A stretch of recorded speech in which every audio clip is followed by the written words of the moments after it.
Hello everyone, welcome to the channel for everything Arsenal and everything football. Thanks for being here. I hope you're all doing well and welcome to the full match review of Arsenal against Leicester. I already did the player ratings for the match, but this is like a full review since the next game is on Sunday against Tottenham, so there's a bit of space between the days, so I can afford to do this video now. And let's just say it was a disappointing result for us. We expected more from the game because we've been playing well recently. We've beaten Southampton, Sheffield, Wolves. Which other team did we beat? Norwich City at home, lost to Brighton and Man City, but our expectations were high, plus the way the first half went, it was a bit disappointing not to get the 3 points. So in this video, I'm going to be talking about the two things that we learned from this particular game. And I'm going to start with the first one, which is the importance of the subs. So since lockdown, we've seen the substitutions be okay. Our substitutions are always very important. The way usually it's always 7 players on the bench and 3 subs used, but now since people are allowed to use 5, you have to be strategic and how you use those substitutions, like which time you're going to bring them on, who you're going to bring them on, who you're going to bring on. So since the lockdown, for our, how many games have we played? 7. For our 7 games, I'm pretty sure that in all of the games, the substitutions have had a hand in the result for that game.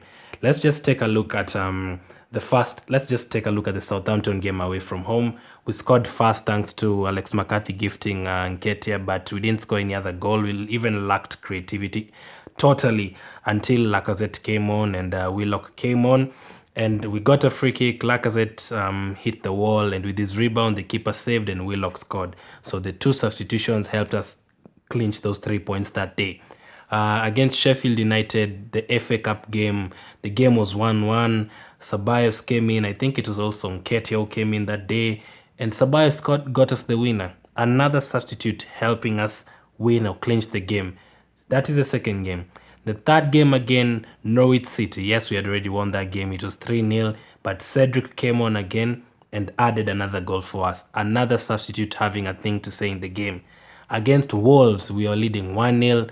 Struggled to create many chances, but Lacazette came on, got a chance, and helped us get the second goal. Another substitute. So those are 4 games that we won that substitute actually scored in that game. 4 games. Against which other team? Against Brighton, we lost that game. But remember why the fans were angry? Sorry, people did want Martinelli to come on, but he didn't come on.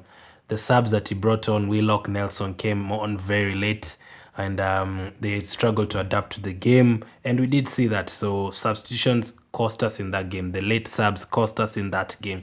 I don't remember the Man City game clearly, but these are subs that are working for us. And the Leicester game again, clearly, Nketiah came on, got the red card, probably cost us the game. I didn't want to do that, but it cost us the game, to be honest. We were put under pressure for the remaining 20 minutes.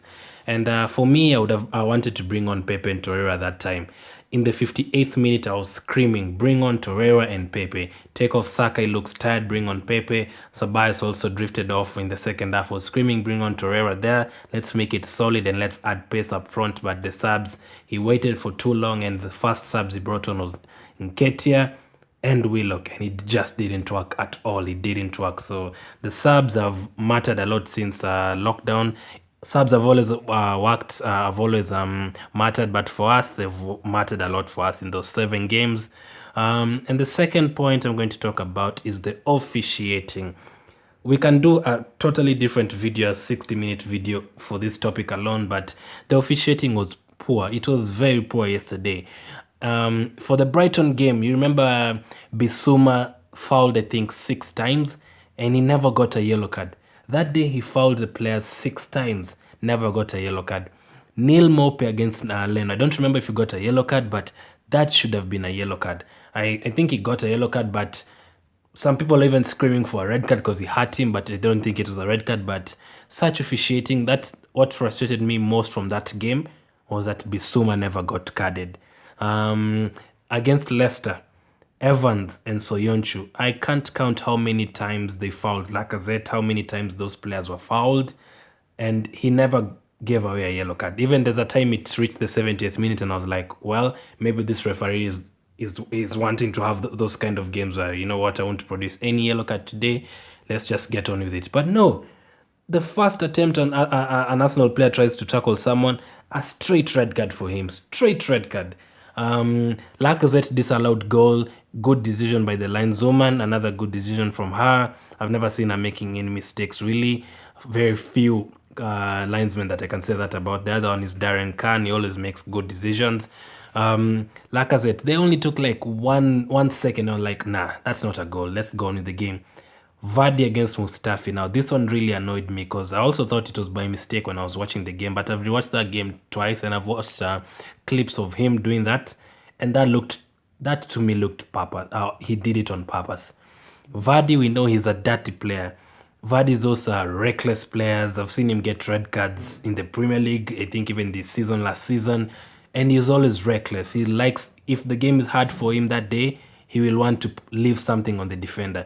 When he was fouled, he was frustrated that Mustafi had taken the ball away from him again. So he was trying to like hit him. Yes, he didn't want to hit him on the head, but he found he had hit him on the head.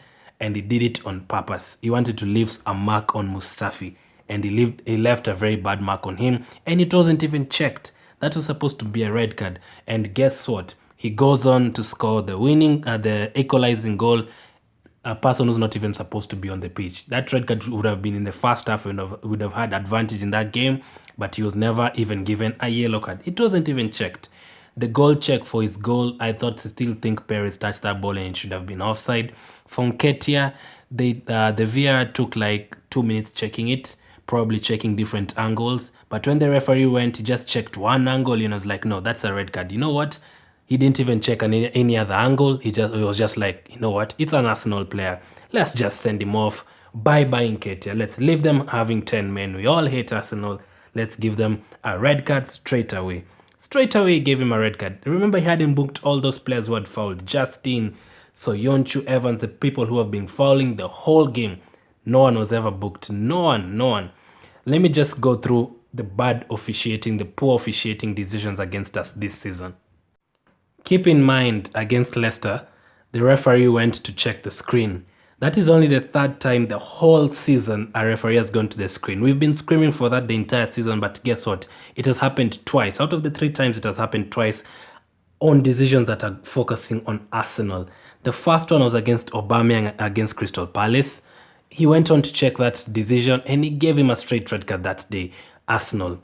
McLean against Guendouzi. We were 1-1 at that time, 43rd minute. He should have been carded in that game, should have been red carded, but nothing was done. It wasn't even checked. We would have had an advantage in that game. That was Freddie Ljungberg's first game. We'd have probably gone to win that game if they had 10 men. Nothing was done to him. The one that annoys me even more is the Jorginho one at home to Chelsea. 1-0 ahead in the 76th minute. We are keeping it tight at the back. Jorginho, we are trying to counter-attack. Jorginho holds on to Guendouzi. Definite yellow card. Anyone can see that is a yellow card. That is always a yellow card. He's already on a yellow card. Send him off and he doesn't end up scoring the equalizer against us and we probably end up winning that game 1-0 or 2-0. Nothing was done on that foul on Guendouzi. Watford against Arsenal early in the season when he threw away a 2-0 lead when Luis gave away a penalty. The first goal should have never have stood because Leno and Socrates were trying to play from the back, but Gerard Deulofeu was in the box. You shouldn't be in the box when the opposition goalkeeper is trying to take a goal kick. You shouldn't be in the box. And it wasn't even checked. They gave that goal. He went on to, the pass was given to Guendouzi and they took the ball from him and scored from that. He's not supposed to be in the box that time. They gave him the goal. Socrates against Sheffield United away. They never checked that. It should have been a penalty. They never did. They never gave that. It would have given us a 1-0 lead that day. Nothing was done. Away again to Sheffield when they beat us 1-0. Penalty on Saka. Nothing was given on that day too. At home to Sheffield again. Many decisions against Sheffield. We are leading 1-0 in the 60th minute. Pepe was fouled. I heard even the commentators and the pundits that we don't like, the likes of Hargreaves and Michael Owen, They all say that was a definite penalty on Pepe. Nothing was given. Guess what happened? After about 10-15 minutes, they scored a late equalizer against us and the game ended 1-1. Cresswell on Pepe, another foul that should have been punished. Definite red card. Nothing was done. Pepe almost broke his foot. Nothing was done. Another bad tackle on Pepe. Lewis Cook of Bournemouth. Nothing was done again. The winning goal against Crystal Palace at home back last year, early in the season, Chambers scored the goal. I think Chambers or Socrates scored the goal. And all of a sudden, Vieira says Chambers had fouled someone. He's the one who was fouled. It was actually supposed to be a penalty if you weren't given the goal. But they gave it to Crystal Palace as a free kick. I still don't understand those decisions. Those are just the ones from the top of my head. I'm sure there are very many. More decisions have gone against us than the ones that have gone for us. Again, like the one for Socrates, Salah was fouled similarly. He was given a penalty. Maguire hit a Chelsea player. Nothing was done. So many decisions go against us, but, well, it's Arsenal. We have to live against it. Vardy, Vardy. Everyone against Arsenal, but let's hope we end the season well. Those are the things we learned from Arsenal against Leicester. I hope we recover from this strange game. We should have won it. So thanks for watching again. This is just a different review. If you want to check the player ratings, I'll link it up in the description in the YouTube card and my other videos. Keep staying safe and I'll talk to you later.